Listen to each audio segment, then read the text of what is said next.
people start lecturing us on how we should raise their children, our own children, that this is a discipline issue, that this is an upbringing issue.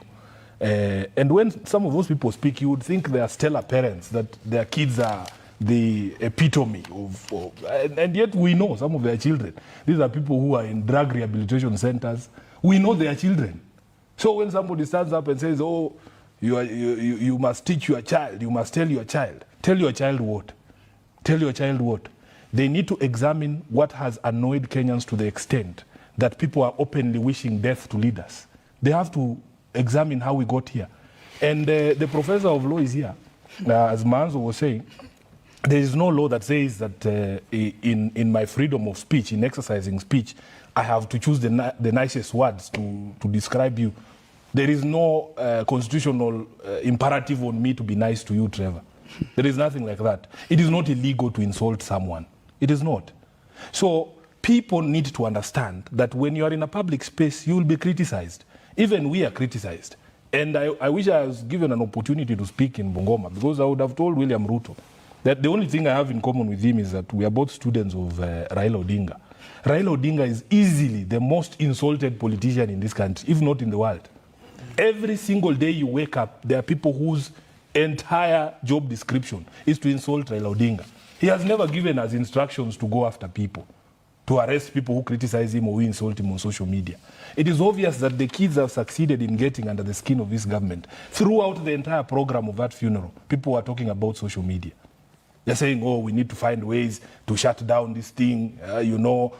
These kids cannot continue to talk the way they are talking. But there's a problem, Trevor. If you don't address the root cause of why people are unhappy with your government, then you cannot stop people from criticizing it. So if you look at Mount Kenya, for instance, those of us, me, I admit that Mount Kenya is slippery for me. I tried to climb it with Baba in 2022. And we were not very successful. So I am not an expert. I wish Honorable Ruku was here. He's my advisor on Mount Kenya, and my friend Kagushia. I wish they were here. They would tell us. But I'm telling you, I was in Bungoma during the holidays. Yeah. And the feedback is overwhelming that indeed the government has failed. The policies of government have failed.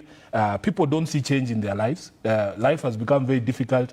Even the few people in the villages with pay slips, your regular teachers, your police officers, people have nothing to take home because of all this, taxation that has been introduced on them. There are programs that the president likes to trumpet. If you go to the village there, they are not working. And when people raise questions about your programs, Honorable President, please don't take it badly. For instance, I had a meeting with the CHPs in Nairobi here in December before we closed the offices. And they told us the problems even with this SHA rollout. He likes to trumpet it and claim that it is a success and that his critics don't want to see the success. But talk to the people involved in it. Yeah. The CHPs are being required to register people. They tell us, even the gadgets that they have been given, they hang 90% of the time. They had been told that they would be whitelisted by Safaricom, that they would not require data. If you talk to the people on the ground, it is different. We here, as senators, all of us here, you see, as we pay upwards of 30,000 shillings to SHA every single month.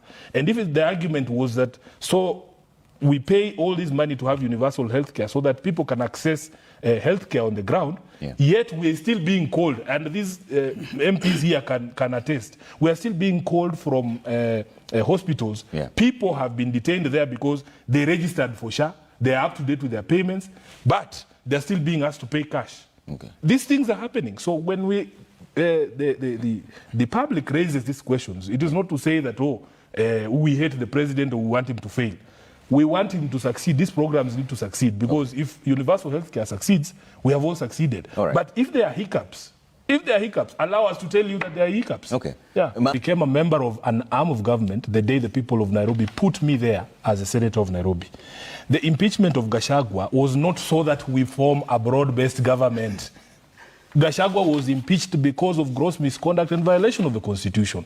And his case was an individual case. It was dealt with at that particular level. The question you asked, Trevor, are the sentiments on the ground positive or negative towards the president?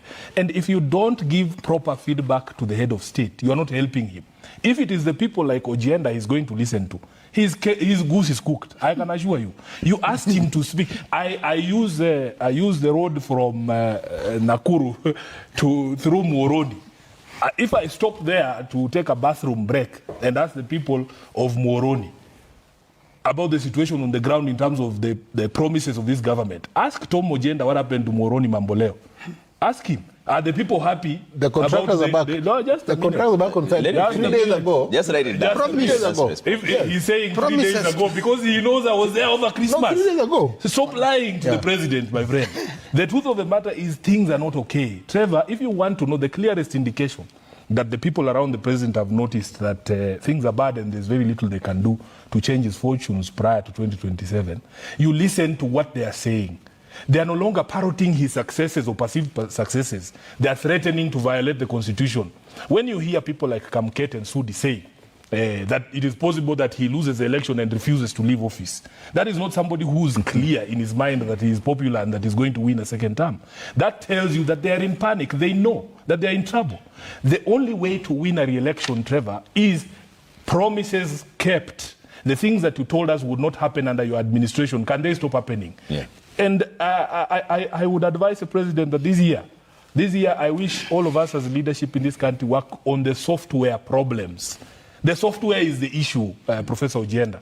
You are not going to celebrate building roads that we then use to zigzag between mortuaries and police stations to look for our loved ones. If you are talking about housing, how can you be telling us about housing? We want to know those houses where people are being tortured, where are they? Who is running those houses? Those are the houses you need to tell us about. Don't tell us about roads and highways and when people are in mourning, families are spending Christmas without their loved ones. Work on the software. Yeah. When you hear the speeches in Bungoma, you know, people want to run Kenya with the Kanu software. This phone here, Mwami, is an iPhone 13. If you install software from Kanu in 1982, there is no way you are running this. Software and hardware have to work hand in hand. We're not saying we don't want roads, but you have to work on the software. We want a country that respects the values of the Constitution. Okay. If there is no transparency, if there is no democracy in this country, it doesn't matter what you're talking about. So to end, places that responsibility in the party leader. Listen to what Raila Odinga is saying. Raila Odinga has left specific and clear instructions to all of us, including some of the people who are speaking there, that first of all, ODM must retain its identity as a political party. Number two, that we have not given up the quest to acquire power. Otherwise, you fold up your party and go. Political parties exist for the sole purpose of winning power through democratic means. Every single time since ODM was formed, we are celebrating 20 years this year since this party was formed. Every single election, ODM has run a candidate for president, and it's not going to be different. So these colleagues of mine, some of them in parliament, some of them outside parliament, have, you know, freedom of speech, like I said.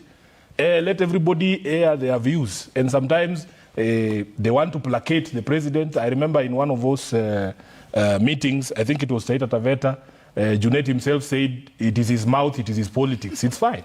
It's good he said that. The position of the party on coalitions is given by the party leader. And he will bring whatever proposals for 2022. I remember, Manzo, when we were having those discussions on forming NASA, those discussions were happening between the party leaders. You understand? And after an agreement was reached, I remember sitting with your Secretary General in a line like this. We were like 26 SGs when we were signing the NASA coalition agreement in KICC. I have not signed any agreement, and I can speak authoritatively. There is no agreement between ODM and UDA about 2027. And I'm telling you, Trevor, I've said on this show, and I will repeat it. If you are unpopular, it doesn't matter how many leaders you bring around you. We will lose the election with Ruto, even if we supported him as ODM. I am very clear in my mind, because the people are clear in their minds on what a government is supposed to do. And for as long as you're not addressing those things, it doesn't matter. We lost an election with 26 parties. I remember I've said it here on this show, Manzo. Even the logistics of just sitting the principals here was a problem. We had, in one county, you have 3 principals. One county, like Meru, you remember we had Kraitu Murungi, we had Munya. All of them are principals. But we still came up short. That tells you that if you don't deliver on your promises, if institutions such as the Catholic Church are calling you out for a culture of lies, you have unkept promises, you are kidnapping young people, I am telling you, it doesn't matter who supports you. Okay. You will still lose the election. All right. So for me, these leaders that are speaking, let them exercise their freedom of speech. Because at the end of the day, ODM is a democratic party. Okay. People are allowed to express themselves. So you're not taking Ojienda's invite when he says you joined him again? No. Ojienda knows. Ojienda knows my position on this issue. First of all, as a member of parliament, I have said, when you are elected into parliament, you are a member of government as a member of an arm of government. And we are the people who cede our own power to the executive. Okay. When Ojienda goes to prostrate himself before the head of state at State House, so that he can get Mamboleo Muhoroni Road done, and yet he knows the people of Muhoroni pay taxes. You don't need to do that. Okay. You don't need to be friends. All right. Manzo... As a political party, and even opportunistic, you know? Because don't throw yourselves at people. Allow people to come to you. It is a bit desperate for you to be saying, oh, we're going to look for Gachagua. No. But he came to he's the one who declared this is what I am saying, Omwami. Even within Wiper, because I've worked with you. Yes. Even within Wiper, I know your constitution does not give you, Maanzo, the power to say some of the things you're saying. It is a discussion that happens at a higher level. Allow these principles, because you and me can fight here, but we will be brought together by our bosses. So I don't understand why you can declare that ODM and Wiper are done. We are not done. No. You know, we need to learn from the mistakes we made in the past. One of the things that I have learned in the past, I'm beginning my 8th year as SG in February of this party. One of the things we've learned in the past is that we have a responsibility to advise our leaders. And the beauty with the party leader, Raila Odinga, is that he always falls back to his troops to advise him. And he listens to the advice. The advice that we failed to give in 2018-2022 was that you were associating with a government that was extremely unpopular, and that we were going to end up carrying the burden of incumbency when indeed it was not our government. This is the exact same situation that we find ourselves in. But the responsibility on the people who believe in ODM, who believe in the values of this party, is to not make the same mistake we made last time by keeping quiet and saying, oh, let us just keep quiet, this thing will work out. It did not work out. We are not going to make the same mistake. We have a responsibility to say, and I've said it here, it doesn't matter if you are not performing as an incumbent, if you are doing the things that this government is doing, it doesn't matter who supports you. You will still come up short. And I've given you the example of what we did last election. We had a coalition of 26 political parties, including a sitting president. We still came up short, Trevor, because we did not address the issues of the people. And the incumbency, the presidency, all those things that were happening, including the bodies showing up in Rivayala, the state of the economy, the demolitions, all of those things, we ended up carrying that burden. And I'm telling you, for as long as I'm SG of ODM, I am sworn to give proper advice to my party leader. I cannot go to Bungoma and be told by the people who supported Ruto that they no longer see him as somebody they can support. Then I come and report the opposite. I am not helping my party leader. Should your party insist that this is the direction we're taking, what happens? We will cross that bridge when we get there. I can tell you for a fact, Trevor, at the end of the day, my responsibility is to put things on record so that history can record that I warned that this is something that would still hurt us as a political entity. And honestly speaking, if you look at the political dynamics in the country right now, it would be very foolish for ODM not to field a presidential candidate. It would be extremely foolish. If you look at the math, President Ruto was declared president by a margin of 200,000 votes. All Raila needs to do, all ODM needs to do is to keep all its constituencies. We have not lost any of our constituencies. Okay. He has lost almost half of his constituency in Mount Kenya. Okay. How do you then support somebody? How do you help somebody when you can help yourself?